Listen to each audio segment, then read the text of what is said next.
7 फेरे लेने के बाद मैं लौट कर मायके नहीं आऊंगी। पता नहीं वह सपना था या भ्रम। अनायास विभा ने तुरंत मोबाइल पर रिकॉर्डिंग का बटन ऑन कर दिया था, क्योंकि सुने हुए शब्दों पर विश्वास करना कठिन हो रहा था। विभा अपने भाई की शादी में आई हुई थी। 2 दिन का लंबा सफ़र करने के कारण उसकी तबीयत खराब हो गई थी। जयमाला के बाद वह आराम करने के लिए घर चली गई थी, क्योंकि होने वाली भाभी का घर बहुत बड़ा था। खास मेहमानों के रुकने की व्यवस्था घर पर ही की गई थी। जिस कमरे में विभा आराम कर रही थी, उसी से लगे हुए कमरे से बातचीत करने की आवाज़ें स्पष्ट रूप से सुनाई दे रही थी। कहाँ शादी कर दी छोटे तुमने हमारी पढ़ी लिखी बेटी की। छोटे से कस्बे में जाकर कैसे रहेगी। आप किसी भी प्रकार की चिंता मत कीजिए। भैया पहली विदाई में तो देवांशी को ससुराल भेज देंगे और फिर लड़के को घर जवाई बनाने के लिए जोर डालेंगे। आप निश्चिंत रहिए भैया, दूसरी विदाई की नौबत ही नहीं आएगी। क्या इस सब के लिए देवांशी तैयार हो जाएगी तुम्हारा साथ देने में? हाँ भैया, आप तो जानते हो कि देवांशी मुझ पर अपनी जान छिड़कती है। पिता और पति के चुनाव में वह अपने पिता का ही साथ देगी, मुझे पूरा विश्वास है। लड़के की मंशा पता की तुमने? अरे भैया, पैसा फेंकोगे तो लड़का अपने आप खींचा चला आएगा। आजकल तो सब कुछ बिकता है। हा हा हा हा हा हा। ठहाकों की आवाज़ से पूरा कमरा गूंज रहा था।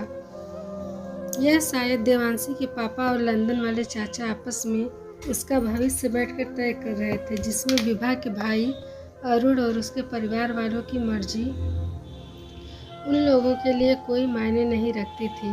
अरुण ने जब विवाह तय हो जाने की खुशखबरी विभा को सुनाई थी, तो आश्चर्य से विभा ने कहा था कि इतने बड़े घर की लड़की अपने यहाँ कैसे निभाएगी। तुम साफ साफ शब्दों में इस विषय पर बात कर लेना। तब तो देवांशी के परिवार वालों ने बहुत आदर्श दिखाया था। अरे हमारी लड़की बहुत मिलनसार है, घर के सभी सदस्यों को ससुराल जाते हैं वह अपना बना लेगी। आप सभी को चिंता करने की कोई ज़रूरत नहीं। सुने हुए शब्दों पर यकीन कर पाना विभा के लिए बहुत मुश्किल था। एक पल की भी देर किए बगैर वह तुरंत मंडप में पहुंची, जो कि टेरेस पर लगाया गया था शादी की बाकी रस्में पूरे करने के लिए। भाई तू अभी मंडप से उठ और सारी बातें साफ साफ कर ले। क्या हो गया है जीजी, अचानक से आप किस तरह की बातें कर रही हैं? आप बेटा, तुम्हारी तबीयत तो ठीक है ना? चिंतित स्वर में विभा के पापा विशाल जी ने कहा। हाँ पापा, मेरी तबीयत बिल्कुल ठीक है, आप बिल्कुल भी चिंता मत कीजिए, सारी बातें अभी साफ हो जाएगी। बस पापा, आप देवांशी के पापा और चाचा को यहाँ पर बुला लें। किस बात पर इतना हड़कंप मचा हुआ है? सारे मंडप में खुसुर फुसुर हो रही थी। तभी देवांशी के पापा और चाचा भागे भागे आए। क्या बात है? क्यों शादी की आगे की रस्में रोक दी गई है? अभी आप दोनों अंदर कमरे में जो बातें कर रहे थे, क्या वह सभी के सामने कह सकेंगे? आगे आते हुए विभा ने कहा। कैसी बातें कर रही है आप? कोई सपना देखा होगा आपने, या कोई भ्रम हो गया होगा। हमने तो ऐसी कोई भी बात नहीं की जिस बात पर इतना हंगामा मच जाएगा। देखिए, यह मेरे भाई की ज़िंदगी का सवाल है और मेरे परिवार की इज्जत का सवाल है। आपके मन में देवांशी के भविष्य को लेकर जो भी बातें हैं, कृपया अभी आमने सामने साफ कर लीजिए। ऐसा ना हो कि आपकी सोच और इरादे मेरे भाई का घर बसने से पहले ही तोड़ दें। गजब की हिम्मत आ गई थी आज विभा के अंदर। देवांशी के पापा और चाचा बिल्कुल भी यह मानने के लिए तैयार नहीं थे कि उन्होंने आपस में कोई भी ऐसी वैसी बात की है, जिसको सुनकर विभा इतनी नाराज हो रही है। मंडप में जिस माइक पर विवाह के गीत बज रहे थे, उसी माइक पर विभा ने अपना फ़ोन कनेक्ट कर दिया। चारों ओर देवांशी के पापा और चाचा की बातें गूंज रही थी। अब तो उनकी हालत खराब हो गई। उनका चेहरा देखने लायक था। बेटी का घर बसने के पहले तोड़ने की तैयारी की जा चुकी थी। देवांशी, क्या तुम अपने पापा और चाचा की सोच को सही मानती हो या गलत? अगर सही मानती हो तो भगवान के लिए यह विवाह अभी रोक दो। अभी कुछ नहीं बिगड़ा है और अगर गलत मानती हो तो मेरे भाई के साथ 7 फेरे लेने के लिए तैयार हो जाओ। तुम्हारी जानकारी के लिए बता दूं कि मेरा भाई बिकाऊ नहीं है जिसे तुम्हारे पापा और चाचा अपने फेंके हुए रुपयों से खरीद लेंगे। हाथ जोड़ते हुए विभा ने देवांशी से कहा। अपने पापा की इस मंशा से तो शायद देवांशी भी अनजान।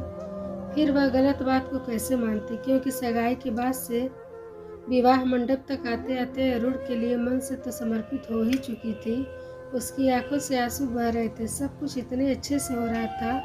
अचानक से इस तरह की बातें होने से देवांशी बहुत विचलित हो गई थी।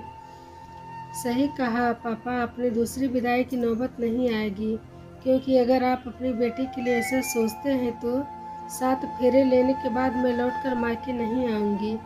जिंदगी मेरी ऐसी परीक्षा भी लेगी, यह तो मैंने कभी सपने में भी नहीं सोचा था, जहाँ मुझे अपने पिता या पति के बीच किसी एक को चुनना पड़े। इतना कहकर देवांशी अरुण के साथ 7 फेरे लेने के लिए तैयार हो गई थी। मंडप में वर पक्ष में खुशी की लहर दौड़ गई थी। आज विवाह अरुण और देवांशी के सुखद भविष्य के लिए नींव का पत्थर बन गई थी। इतना कहकर देवांशी अरुण के साथ 7 फेरे लेने के लिए तैयार हो गई थी। मंडप में वर पक्ष में खुशी की लहर दौड़ गई थी। आज विवाह अरुण और देवांशी के सुखद भविष्य के नींव का पत्थर बन गई थी। अक्सर विवाह में कुछ बातें छुपाकर संबंध तय कर दिया जाता है, जिससे दोनों परिवारों की इज्जत दांव पर लग जाती है। कहा भी गया है कि विवाह 2 इंसानों का ही नहीं, 2 परिवारों का मिलन होता है। इसलिए एक एक बात को स्पष्ट करने के बाद ही संबंध आगे बढ़ाना चाहिए। अपने पापा और चाचा की मर्जी के खिलाफ देवांशी के द्वारा लिया गया फैसला कितना सही था या कितना गलत, कृपया अपने विचारों द्वारा अवश्य अवगत कराएं।